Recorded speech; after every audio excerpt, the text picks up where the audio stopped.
কি এমন হলো যে সন্ধ্যাবেলায় আমাকে বিছানা তুলতে হলো। চলো তোমাদেরকে বলছি। তো সকালে এখানে এই যে লাল শাক ফ্রিজে ছিল, বের করে বেছে নিয়ে কুটে নিলাম। তারপর এখানে লাল শাক বসিয়ে দিলাম, আর একজন এসেছিল, ওর সাথে মা গল্প করছে।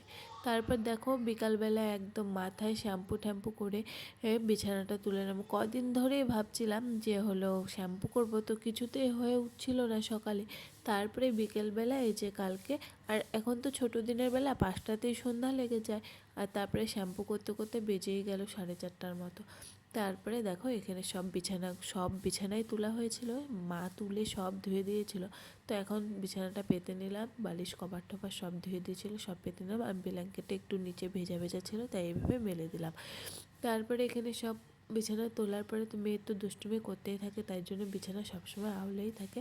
আর এইদিকে দেখো বড় মেয়ে সন্ধ্যাবাতি দিয়ে দিল। আর রাতের আমাদের কালকে হয়েছিল লুচি আর সেমাই বানিয়েছিলাম। আর লুচিগুলো দেখো কি সুন্দর ফুলছে, মা মেখেছিল, মা সুন্দর করে মাখে, সুন্দর করে ময়ম দিয়ে মাখে, তাই জন্য এই যে লুচিগুলো দেখো কি সুন্দর ফুলে ফুলে উঠছিলো, সব লুচি ফুলেই যাচ্ছিলো। আমার যদি ভিডিওটা ভালো লাগে তাহলে সাবস্ক্রাইব লাইক করে দিও। আর রাতের খাওয়ার লুচি আর সেমাই। তো সবাই ভালো থেকো।